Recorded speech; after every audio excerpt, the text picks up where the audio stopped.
Assalamualaikum warahmatullahi wabarakatuh. Sebelumnya, yang saya hormati Bapak Bidang Studi, Bapak Dr. Tony Kusnandar MT, dan rekan-rekan semua yang udah bekerja sama.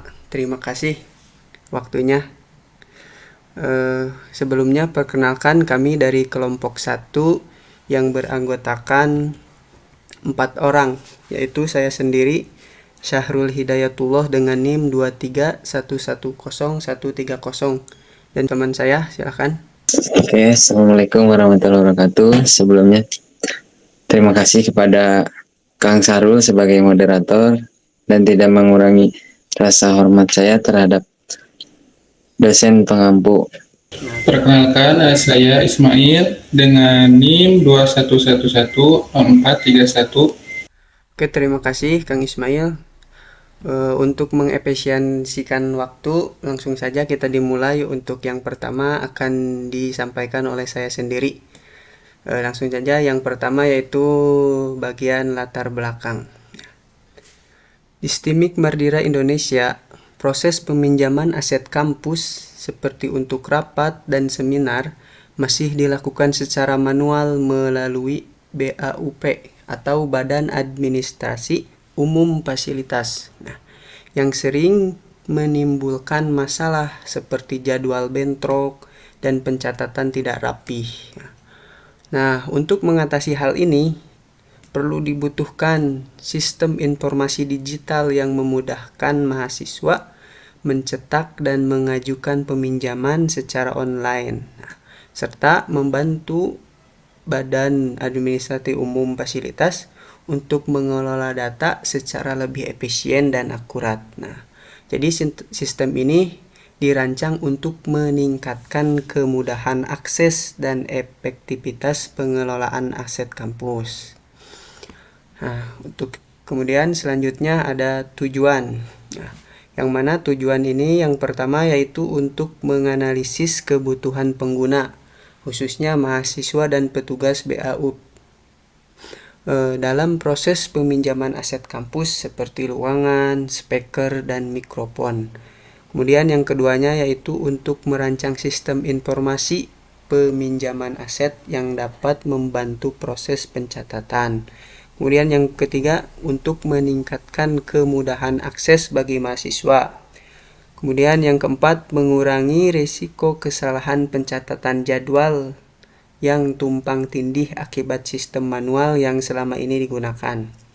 Kemudian yang kelima, yang terakhir, yaitu untuk memberikan solusi digital yang sesuai dengan kebutuhan dan alur kerja di STIMIK Mardira Indonesia. Untuk selanjutnya yaitu ada ruang lingkup yang agar pengembangan sistem lebih terfokus dan sesuai dengan kebutuhan utama. Maka ruang lingkup dalam penelitian dan perancangan sistem informasi peminjaman aset ini dibatasi pada beberapa hal berikut. Kemudian yang kedua, jenis aset yang dikelola. Sistem ini hanya mencakup peminjaman aset tertentu yang dikelola oleh Badan Administrasi Umum Fasilitas.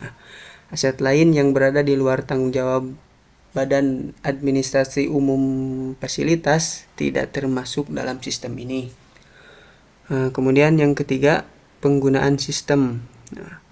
Yang mana penggunaan sistem ini fokus utama pengguna sistem adalah mahasiswa STIMIK Mardira Indonesia yang ingin melakukan peminjaman aset. Namun sistem ini juga menyediakan fitur untuk petugas dalam mengelola permintaan peminjaman, menyetujui atau menolak pengajuan, serta melihat jadwal aset yang sedang digunakan. Kemudian selanjutnya ada juga profil organisasi.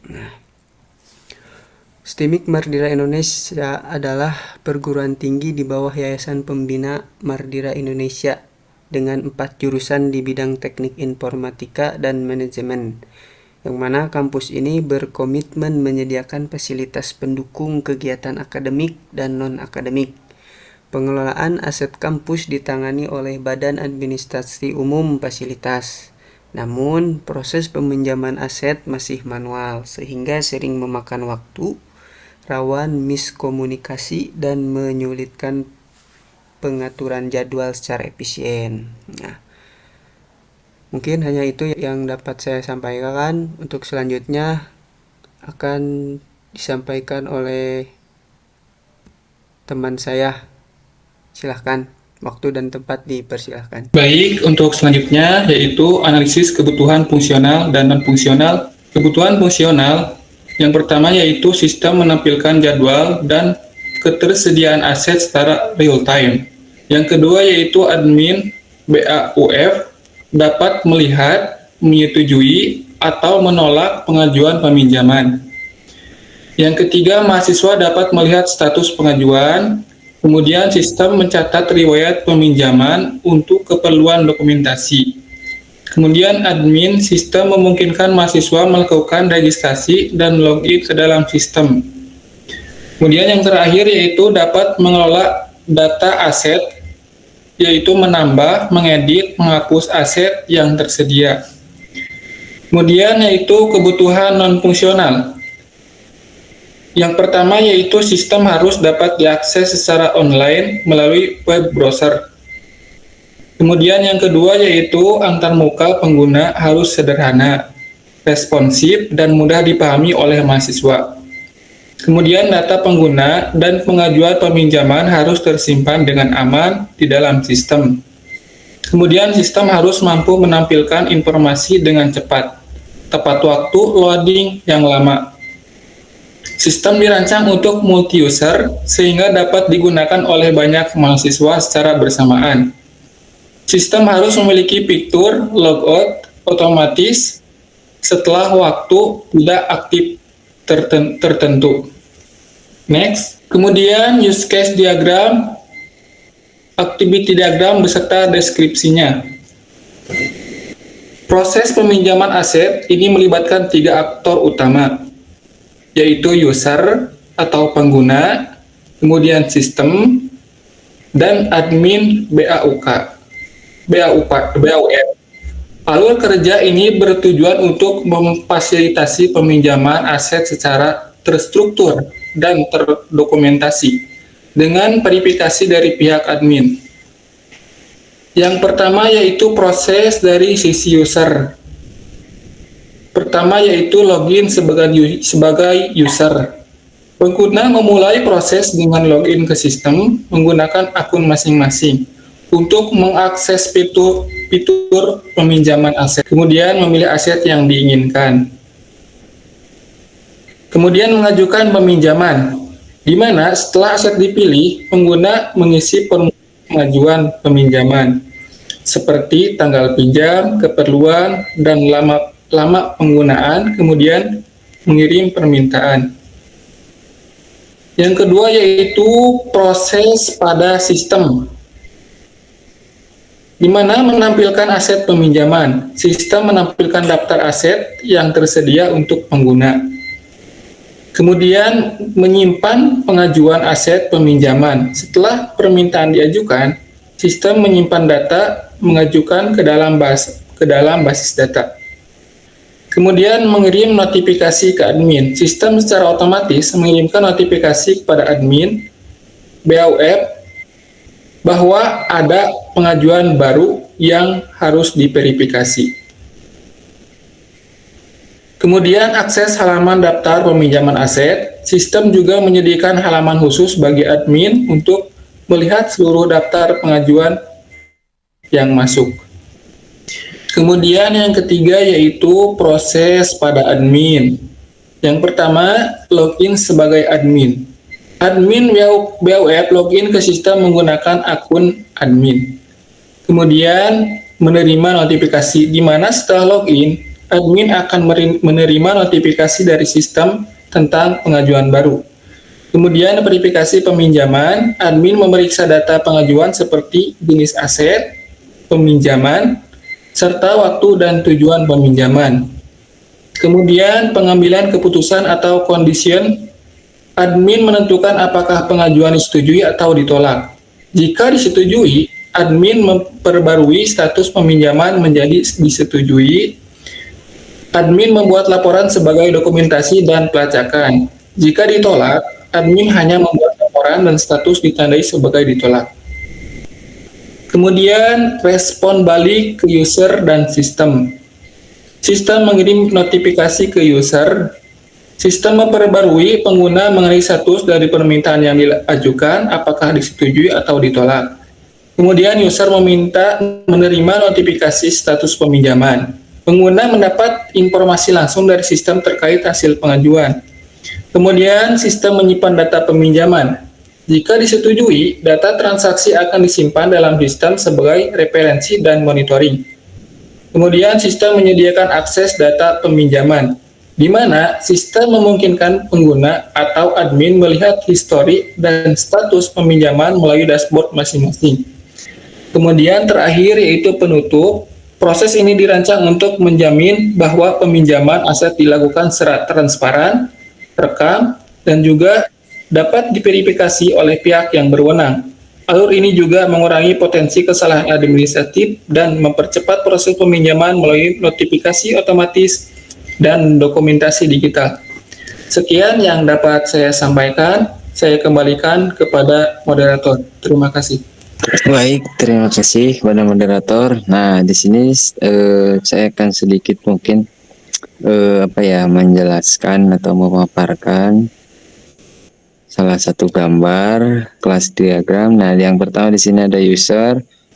Nah, kedua itu ada member dan ketiga ada admin atau BAUP yang tadi Kang Sarul jelaskan ya tentang BAUF.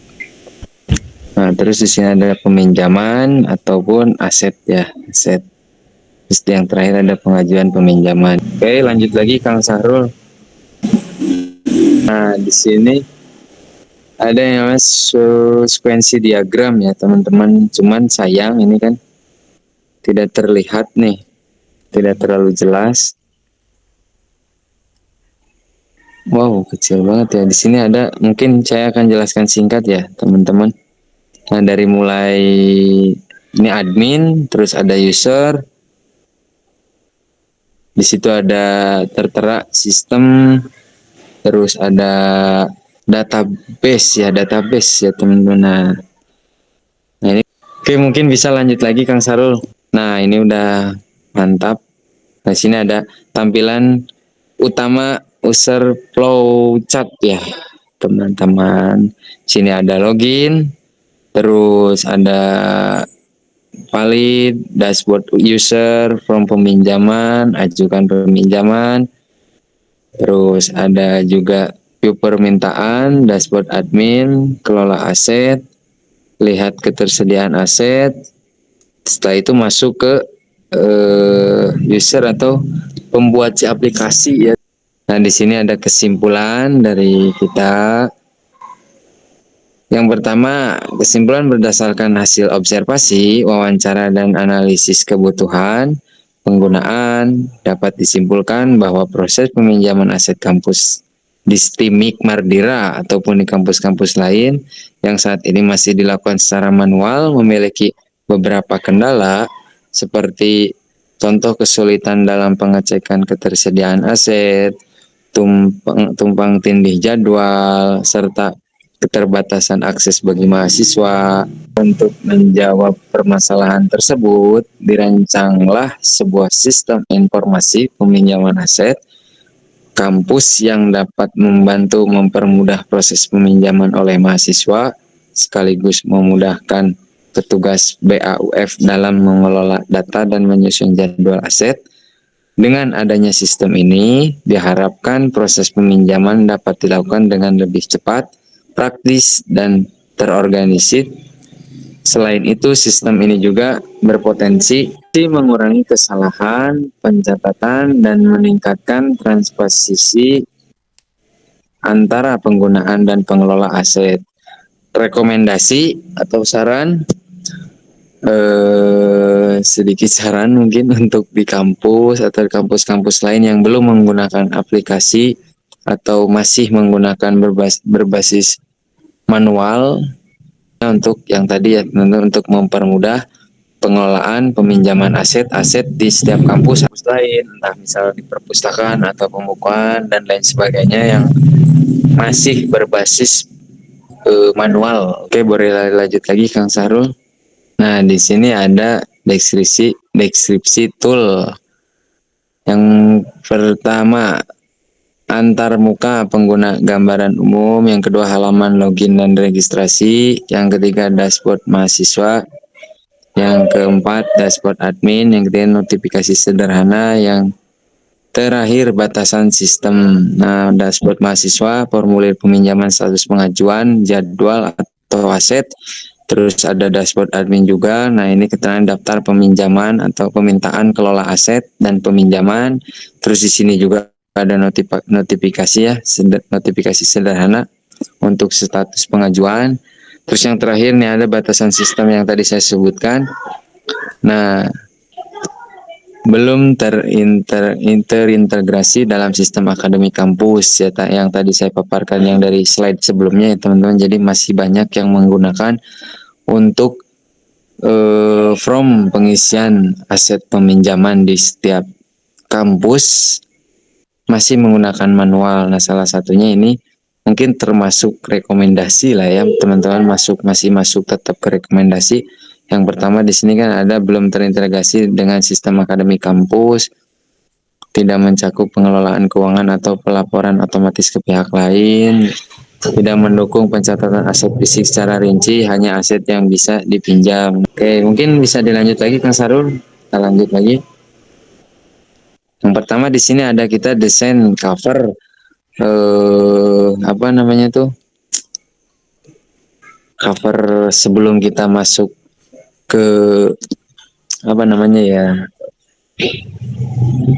Halaman atau tampilan. Nah, kita pasti dikejutkan atau ditampilkan dari mulai desain, terus layout atau tata letak desain kita itu seperti apa. Nah, salah satunya fitur yang kita gunakan untuk peminjaman aset di aplikasi tersebut kita. Yang pertama ada tampilan login. Nah, di sini ada yang pertama peminjaman aset kampus. Di sini ada tertera toolbox-nya itu ada NIM atau yang kita sering dengar atau kenal mungkin khususnya kalangan dosen atau mahasiswa dan guru-guru, ada nomor induk mahasiswa. Nah, kalau untuk mahasiswa kita bisa isi NIM kita, nomor induk mahasiswa. Kalau dosen nomor induk dosen nasional. Terus yang langkah kedua kita disuruh atau diarahkan untuk mengisi password di halaman tersebut. Nah, bila kita selesai, kita langsung contreng yang tertulis di bawahnya remember me atau kalau gampangnya itu yes atau setuju lah ya. Kita contreng lanjut kita klik login, terus kita pasti ditampilkan tahap kedua. Nah, di sini ada dashboard, ada my transaction, my profile, terus sign out. Nah, di sini tampilkan yang pertama, yang tahap kedua itu di slide kedua ada aset kampus. Nah, aset kampus apa sih? Menampilkan aset apa aja yang ada di kampus tersebut. Yang pertama di sini ada ruangan ya, ruangan kelas. Yang kedua ada kendaraan.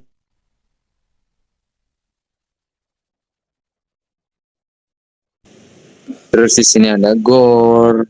Nah, ini tampilan dashboard sebelum setelah tadi kita login, ditampilkan aset kampus apa aja. Terus nanti kita ditampilkan pasti ke fitur-fitur yang ada di sebelah kiri ya teman-teman.